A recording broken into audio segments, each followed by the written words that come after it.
In the heart of Bangkok, Thailand, stands a terrifying building known as the Ghost Building. Originally named Sathorn Tower, many strange and mysterious incidents occurred during its construction, leading to its current abandoned state. Today's story begins here. In 1997, two middle school students left their handprints on a pillar on the 48th floor of Sathorn Tower, as a symbol of friendship, and said they would move in together after its completion. This building was jointly developed by their fathers. The two were not only the best classmates in their class, but also the best friends in life.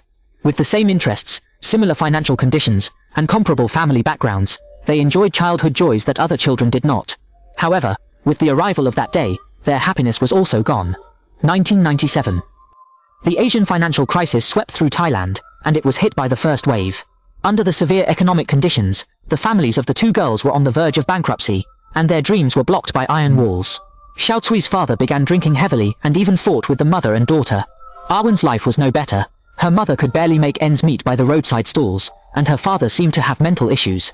He told Arwen that he had found new partners willing to invest in continuing the construction of Sathorn Tower, but Arwen accidentally discovered that the so-called partnership was just her father's fantasy. The two privileged girls had never tasted the bitterness of reality.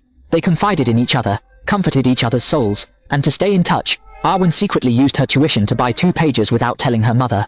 When her mother found out, she complained that Arwen was being immature, not helping to sell things and wasting money.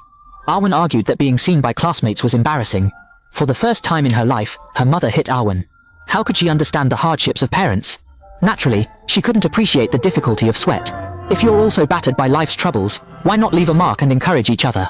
The two girls agreed to come to the rooftop. In their view, life had lost its original meaning, so they decided to start anew with new identities, just like in all horror movies. Xiao Tzu decisively made her choice, while Arwen chose to back out at the last minute. This was the official start of the main plot. Time quickly passed to 20 years later. By then, Arwen had become a famous real estate developer, even more outstanding than her father, and had a well-behaved and lovely daughter, May. But the Sathorn Tower remained like a persistent nightmare. Arwen decided to invest heavily to restart the project. Although 20 years had passed, the building's main structure was still relatively stable. While negotiating financing with bank personnel, May was attracted by the graffiti on the wall, and stepped toward the 48th floor as of that year.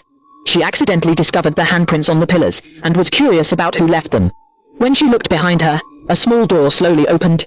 Summoning her courage, May approached the door, turned on her phone's camera to view the dim room. The phone's lens suddenly auto-focused, as if capturing something. At that moment, her mother called her, telling her to come down and prepare to go home.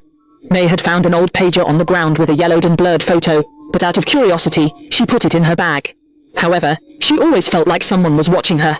After getting home, May shared her day's findings with friends. The pager still worked when she inserted fresh batteries, initially containing comforting messages, but the more she read, the stranger it became. May's expression froze as the content grew more pessimistic until she saw a message about